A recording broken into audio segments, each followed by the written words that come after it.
गांव के आखिरी छोर पर एक ऐसा इलाका था जहां हवा भी धीरे चलती थी, जैसे उसे भी डर हो कि कहीं किसी की नजर उस पर न पड़ जाए। उस जगह का नाम था तांत्रिक टोला। सिर्फ 7 घर थे वहां, लेकिन उन 7 घरों का सन्नाटा पूरे गांव पर भारी पड़ता था। दिन में भी वहां धूप कुछ फीकी सी लगती और रात होते ही ऐसा लगता जैसे अंधेरा जमीन से निकलकर आसमान तक फैल गया हो। गांव के बच्चे उस तरफ खेलने नहीं जाते थे और बड़े लोग भी उस रास्ते से गुजरते समय मंत्र बुदबुदाते हुए कदम तेज कर लेते थे। कहते हैं कई साल पहले वहां एक तांत्रिक आकर बसा था। उसका नाम कोई ठीक से नहीं जानता था। कुछ लोग उसे कालीनाथ कहते, कुछ भैरवनाथ। वो काले कपड़े पहनता, गले में हड्डियों की माला और हाथ में त्रिशूल जैसा डंडा रखता। उसने टोले के किनारे एक छोटा सा मंदिर बनाया था, जहां रात के समय अजीब सी रोशनी दिखती थी। धीरे धीरे उस तांत्रिक के पास आसपास के लोग अपनी समस्याएं लेकर आने लगे। कोई बीमारी, कोई संतान का दुख, कोई जमीन का झगड़ा। मेरे बच्चे को बचा लीजिए बाबा। मेरी जमीन का झगड़ा, कोई रास्ता और बताइए। अजीब बात ये थी कि उसकी हर बात सच होती दिखती थी। जो उपाय वो बताता उससे काम बन जाता। लोग उसे सिद्ध पुरुष मानने लगे। लेकिन फिर एक अमावस्या की रात कुछ ऐसा हुआ जिसने पूरे गांव की नींद छीन ली। उस रात आसमान में चांद नहीं था, सिर्फ काले बादल थे और तेज हवा चल रही थी। आधी रात के बाद तांत्रिक के मंदिर की तरफ से ऐसी चीख सुनाई दी कि गांव के कई लोग बिस्तर से उठ बैठे। वो इंसानी चीख थी, लेकिन उसमें कुछ और भी था, जैसे 2 आवाजें एक साथ निकल रही हों। सुबह जब लोग डरते डरते वहां पहुंचे तो मंदिर के अंदर हवन कुंड की राख फैली हुई थी। दीवारों पर खून जैसे छींटे थे और तांत्रिक गायब था। उसके बाद से तांत्रिक टोला का नाम पड़ गया।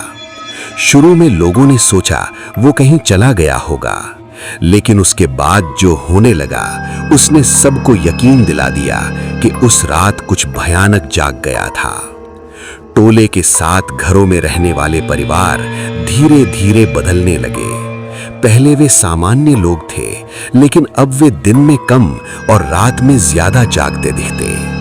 अमावस्या की रात उनके घरों से धीमी धीमी मंत्रों की आवाजें आने लगी।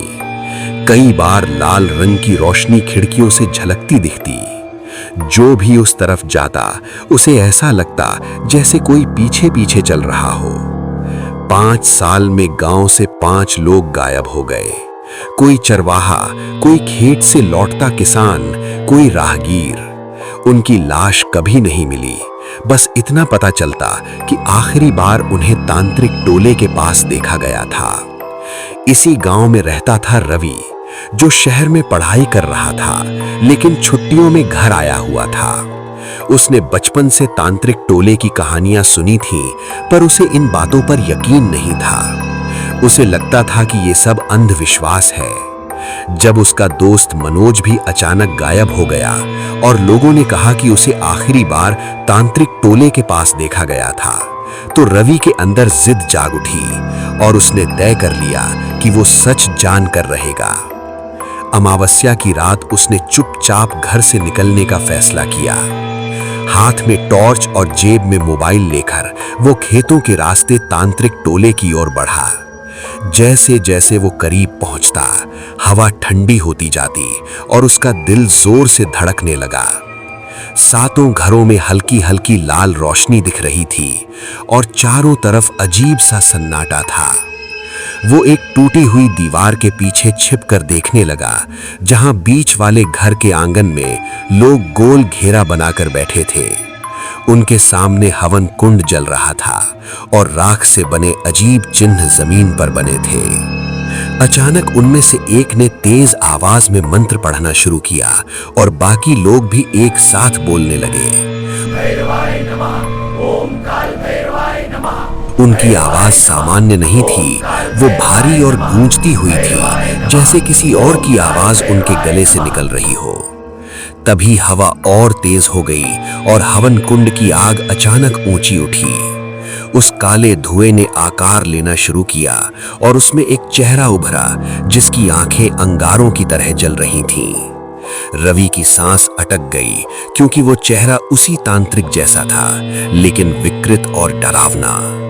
वो आवाज कानों से ज्यादा दिमाग में गूंज रही थी और कह रही थी कि उसे पूरा होने के लिए 7 आत्माओं की जरूरत है।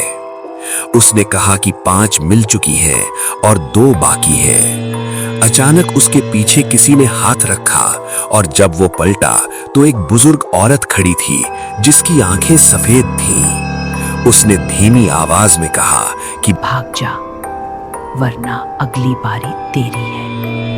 लेकिन तभी बाकी लोगों ने उसे देख लिया और उनके चेहरे एक साथ उसकी तरफ मुड़ गए। रवि भागने लगा, लेकिन उसके पैरों को जैसे जमीन ने पकड़ लिया और कोई अदृश्य शक्ति उसे पीछे खींचने लगी। मंत्रों की आवाज तेज होती जा रही थी और काला धुआं उसकी तरफ बढ़ रहा था। अचानक उसे अपनी दादी की बात याद आई, जो कहती थी कि किसी भी बुरी शक्ति से बचने के लिए डर को दिल से निकाल दो। उसने पूरी ताकत से जमीन पर पड़ा एक जलता हुआ लकड़ी का टुकड़ा उठाया और हवन कुंड पर फेंक दिया। आग भड़क उठी और राख का घेरा टूट गया। मंत्रों की आवाज अचानक चीखों में बदल गई। काला धुआं बिखरने लगा और उसमें फंसी कई परछाइयां बाहर निकलती दिखीं, जैसे किसी कैद से छूट रही हो। सुबह गांव वाले वहां पहुंचे तो 7 घर खाली पड़े थे और अंदर सिर्फ राख और टूटे हुए बर्तन थे। कई साल बीत गए और तांत्रिक टोला अब खंडहर बन चुका है, जहां कोई जाने की हिम्मत नहीं करता। लेकिन हर अमावस्या की रात वहां हल्की सी लाल रोशनी फिर दिखती है, जैसे कोई अधूरा मंत्र अभी भी पूरा होने का इंतजार कर रहा हो।